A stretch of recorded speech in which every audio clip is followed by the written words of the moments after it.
Kumusta po kayo? Ako po si Doc Moa, ang inyong Pinoy OD. Meron pa tayong question sa taas, no, from GI. Doc, LASIK po advisable po ba for 400 plus grado? 6 years po kasi ako nag-eyeglasses, nahihirapan na kasi ako. Okay, so ang LASIK po ay isang clinical procedure sa mata na piniperform ng mga ophthalmologist. No, kung saan gumagamit sila ng special type of laser, femtosecond laser, na para gumawa ng flap or hiwa sa center ng cornea para ma-expose yung second layer, which is the stromal layer. And then, gagamit na sila ibang laser na tinatawag na excimer laser para bawasan yung kapal or thickness ng stromal layer ng cornea para matanggal yung desired amount na grado ng pasyente. Okay? So, usually up to -6 or -8 or even up to -12 sa ibang eye center.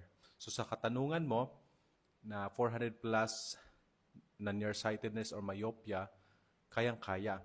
Pero, hindi lang po yung grado ha, yung requirement para maging good candidate ka for a LASIK surgery.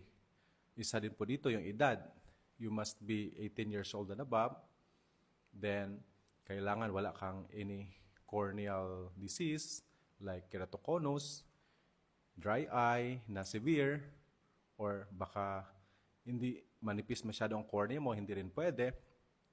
So, you will undergo screening first para malaman kung good candidate ka for LASIK surgery. Ngayon, kung hindi ka naman good candidate for LASIK surgery, meron kang alternative. For example, kung 18 years old and below ka, we have orthokeratology na piniperform namin as optometrist. Kung saan, gumagamit kami ng special type na contact lenses, hard contact lenses, para i-reshape or i-mold yung cornea. Sa gabi, itutulog mo para ma-mold siya into desired shape, and yung desired amount ng grado matatanggal din. No? So, sa umaga, tatanggalin mo. Itutulog mo lang sa gabi.